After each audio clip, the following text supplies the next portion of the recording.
In this video, we're going to be covering the top watches for under £5,000. But there is a little bit of a twist to it because you guys, the subscribers, have chosen said watches. So this is the best watches for under £5,000 according to you. Right, so let's start off with the watch family group chat on Instagram, which is a really good place where the watch community go and chat about watches. And the first watch that has been suggested is from Jevor Kazekatan. I have no idea how to say that. And he suggests the Longines Spirit Zulu Time coming in at 39mm in titanium. Now, this watch was released this year, and honestly, it's one of the best Longines that I've had in the studio this year. What really stood out to me about this watch is firstly the lightness. It's mental how light this thing is, but also the polishing is extremely high end. Honestly, when I had this in the studio, I was questioning to myself whether it was stainless steel or titanium, and I've been working alongside watches for 6 or 7 years. That's how unbelievable the polishing is. This watch comes in at 39mm in diameter, giving it that Goldilocks size that everyone kind of loves, and there's no question that the watch industry is getting smaller and their tastes are getting smaller. It comes in at 13.5mm in thickness and 46.8mm lug to lug. It has a GMT function, a black bezel, and I love the splash of red on that GMT hand. Now, as a full package, this watch comes in at £3,900, and that's pretty awesome, especially when you consider the movement in this watch. It has the caliber L844.4, which is a self-winding mechanical movement beating at 25,200 VPH, and it has 72 hours of power. Now, with this watch, for sure, a lot of what you're paying for is the material. It's a precious metal. It's a lot harder to work with than, let's say, stainless steel. And I just love the aesthetic of titanium. So this one, yes, I'm not going to try and repeat the name, but yes, for sure, this is one of the best watches at under £5,000.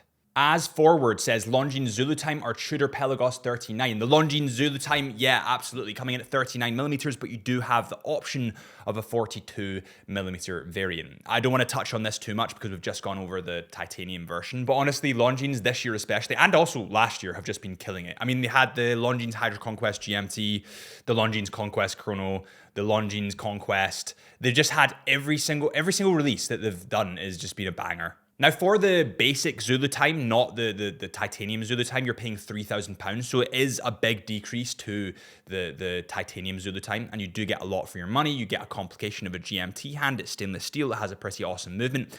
Longines are killing it. So yeah, I would agree. For under 5K, this is a brilliant watch. And also, to top that off, it's a brilliant all-rounder. Next on the list, we have J. Paetas, and he says Tudor Black Bay Harrods Edition.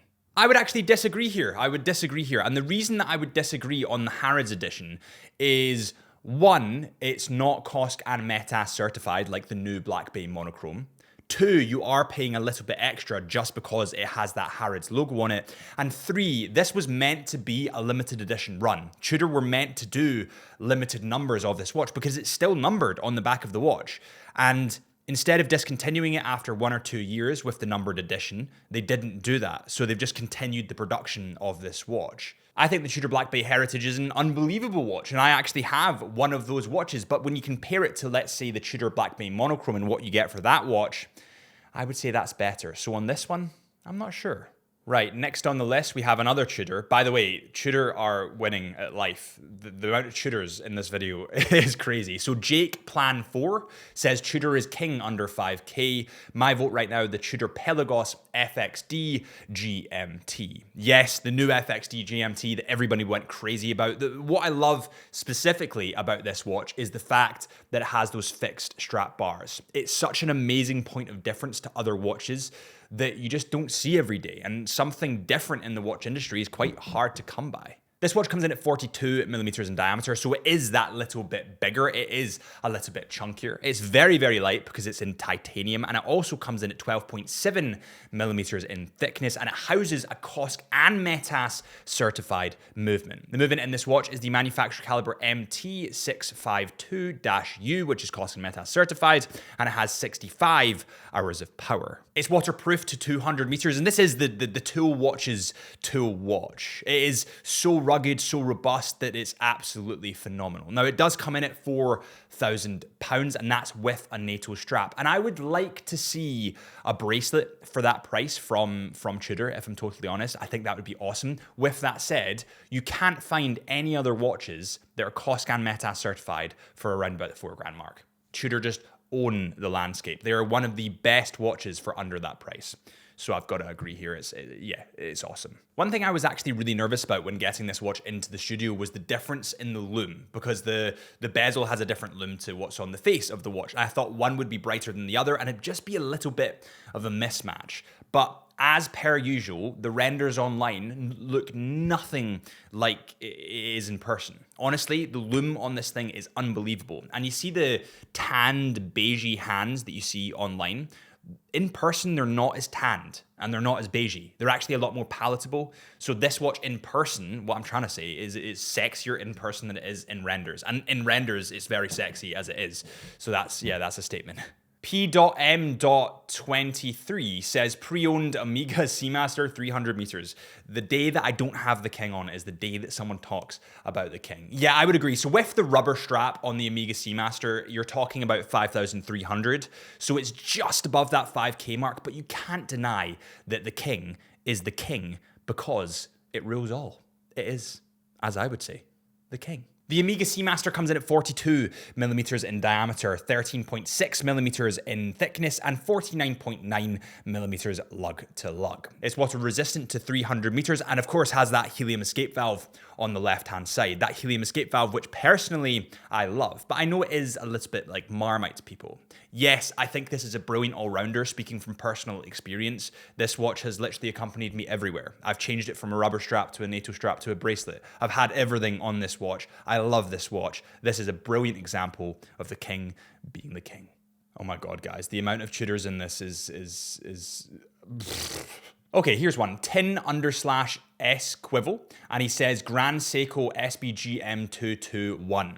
Now, if you want something classic, if you want something classy, if you want something that will last through the ages, then yeah, I understand where he's coming from with this watch. But my personal take on this is that I'm not very keen on it. And I know that that's personal preference, but I just think the beige dial looks a little bit faded. And I know that it's kind of meant to. I know that it kind of has a vintage look to it, but I'm just not sure on this. It comes in at 39.5 millimeters in diameter, which is a good size. That's a brilliant Goldilocks size for everybody. And the lug to lug comes in at 46.9 millimeters. The thickness comes in at 13.7 millimeters, which is quite thick, if I'm totally honest, for a 39.5 millimeter watch. It comes in stainless steel. It does have a GMT hand on it, and the GMT hand is in this kind of bluey green color. And again, I just think personal, my mind is going to the fact that bluey green and tanned is just a bit of a mismatch. I'm not seeing it, if that makes sense. I don't disagree that this is a fabulous watch. It's a brilliant piece of art. I literally have a Grand Seiko one, but this one, it's not for me. And I think that if you're buying a watch at under 5K, you want it to suit every scenario. I would say that this falls straight into the dress category. With that said, the movement is credit where credit's due, is pretty awesome. It has the caliber 9S66, and this has approximately 72 hours of power. It beats a 28,800 VPH, has 35 joules, and it's accurate to +5 to -3 seconds per day. Now you have all of that for just under £4,000, £4,550. But what I would argue there is you have Tudor that has a COSC and Metas certified movement for under that price, and also it would suit every scenario. I mean, it suits the dress, it suits the dive, it suits the sports, it suits everything, whereas this just suits dress. I really enjoy and love Grand Seiko, but I'm just not as keen on this model. With that said, let me know what you think in the comments. I'd love to hear your kind of takes on that. It's good to have those watch nerdy discussions. So Rays says Nomos World Timer reference 807. Nomos is a brilliant brand, a brilliant underrated brand. I often refer to Nomos as like the Apple of the watch industry. They look extremely clean, extremely aesthetic, extremely minimalist. And it is a little bit like Apple. And I really like Nomos, but there's something that doesn't convert. I don't know what it is. There's something that just I wouldn't execute. I'd look, I'd appreciate, but I wouldn't touch. And I don't know why. This watch in particular comes in at 39.9 millimeters in diameter, 10.9 millimeters in height, which is absolutely awesome considering the movement that's in this watch. And it also comes in at 49.4 millimeters lug to lug, and it has 30 meters of water resistance, which essentially just means it's splash proof. So that's an issue. But where the real beauty lies in this watch, as all the watch lovers will tell you, is in the movement. And this is an in-house movement created in Germany. And take a look at this. Let me talk about it for a sec. This is the DUW5201 automatic movement. It has 42 hours of power. It comes in at 5.7 millimeters in height and has 26 joules. This caliber comes with a world timer and also a 24-hour display. Essentially, this watch can read the time with precision, that is, at home and also in 23 different countries.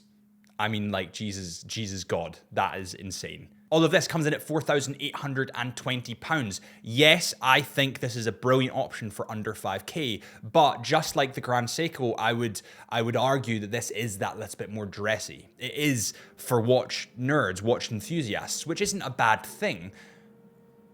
I'm not sure if you can hear that, but it sounds like there's a lawnmower going off outside. But I do think if you're buying a watch at below 5K, you want something that fits every single occasion. And a watch that is essentially just splash proof doesn't fit every occasion. I really enjoy this watch. I actually really like it, but it is definitely more of a dress watch. Is it an all-rounder? Maybe not. Is it great for under 5K? Yes. Yes, it is. Watch Wanted _fun says the CW12 of course counts. Yes, the CW12, the Christopher Ward 12 does count. It is brilliant, but it comes in at £1,050. And if you had the budget of 5K, why would you spend 1K when you can spend 5K? Anyway, let's talk about it. There are a couple of different variations of the 12 to get involved in. It does feel like Christopher Ward are releasing a lot of watches, if I'm totally honest. Now, the one that I have is the 40mm Christopher Ward 12 with the Glacier Blue dial. This watch comes in at 9.95 millimeters in height and 44.5 millimeters lug to lug. It of course comes in stainless steel and has that 70s angular design that we kind of know and love. And it has a Sellita mass-produced movement. But remember that you are getting a watch with brilliant quality for around about £1,000. So having a mass-produced movement isn't, in my opinion, isn't an issue at all. I think when it gets to like £3,000, £4,000, £5,000 and they're still using, you know, mass-produced movements and buying them in, that then becomes an issue to me. But around about the £1,000 mark, it's just keeping the cost down for us as the collectors. So yeah, I think this is a brilliant watch. I mean, would it fit in the category that we're talking about?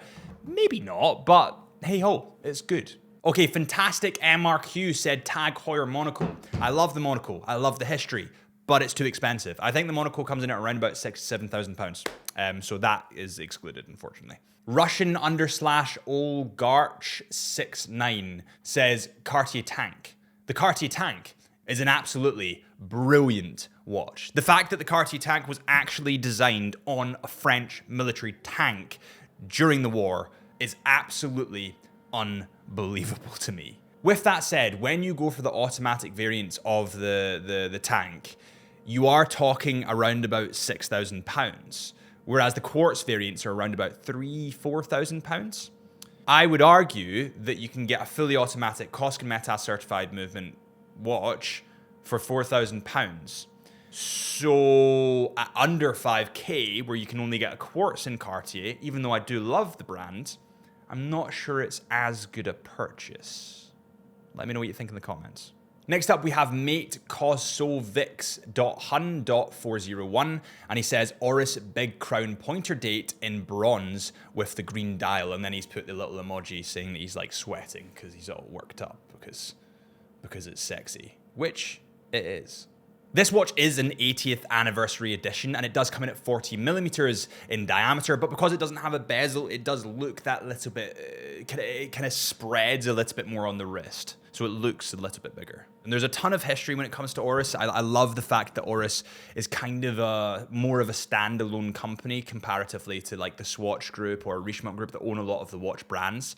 I love the fact that they do their own thing and go their own way, so to speak. Bronze watches are a love or hate in the industry. Personally, I absolutely adore them because I love the patina that you get after a while owning a bronze watch. The patina is unique to you, and I really enjoy that side of watchmaking. It allows something to encapsulate your personality. So for that reason, I think this is a bloody brilliant watch. I truly do. Not too keen in the calfskin strap on it, if I'm totally honest, but that can be changed. So that's not the end of the world. Now, it does come in at £2,050. And for that money, you're getting essentially a base Sellita movement on this watch, which I know that Oris can do better movements, in-house movements. So I'm disappointed that that isn't in it, but it is still £2,000. The movement in this watch has 38 hours of power and is the caliber 754, which, as I said before, is kind of like just like a Sellita base of a movement, and they've added and tweaked a couple of things. I would like to see their new stuff in these watches, if I'm honest. Next up, we actually have a different Oris, which is the Oris Aquis, and Magnus Nordhasen is the one that put that on. I'm highly dyslexic. I just want to highlight that because I'm definitely reading a lot of these wrong. Yes, Oris Aquis, absolutely banging diving watch, and it has a very unique feel and aesthetic to it. When I was working within the store in Chisholm Hunter, especially in Edinburgh, a lot of the university students that wanted to get their university watch would go for an Oris, and you couldn't flaw them because they're brilliant. Stainless steel, the caliber 400 that they've just introduced, their new in-house movement, or newish now in-house movement, unbelievable. I would just love to see that caliber 400 movement, or those types of movements, in-house movements, in their other models, and more of their other models. But yeah, Oris Aquis, you cannot go wrong for under 5k. Edward.Murray1 says Tudor Black Bay 58. Yes, I would totally. There's so many Tudors on this list, it's absolutely mental. The Tudor Black Bay 58, let's pretend you're talking about the GMT here for a second, that was released this year. Absolutely brilliant. It's quite funny when you look at what happened. The GMT got released, everyone went crazy about the GMT fizzled down, and the Black Bay monochrome kind of overtook it, because the Black Bay monochrome was technically boring. But as I've said in tons of other videos, boring is brilliant. The Black Bay 58 comes in at 39 millimeters in diameter, and the new 58 GMT has a Kosk and Metas certified movement. It is the Coke. It is the one that everyone was waiting for and wanted, and Tudor gave us what we want, and it honestly didn't disappoint. Now, something unique about this watch is actually on the bezel. Instead of being a matte finish, it's more of a gloss finish, and that's quite unique. I wasn't sure what to make of it, but after a while of having it on and walking around with it, I like it. This watch comes in at £3,960. Again, how can you flaw that when it has a Kosk and Metas certified movement? I mean, and it has a GMT complication, and it's a Black Bay 58, and it has tons of heritage from Rolex, and it's brilliant. Okay, we've got another Tudor Pelagos 39 from F. Hantab. I've already gone over some of the Tudor Pelagoses, so I won't go over them again, but yes, absolutely. Anything Tudor, essentially, for under 5k, you can't go wrong. Austin Webster says, new Tudor Black Bay, obviously, or Omega Seamaster 300 meters. I'm actually going to bring in a wild card here.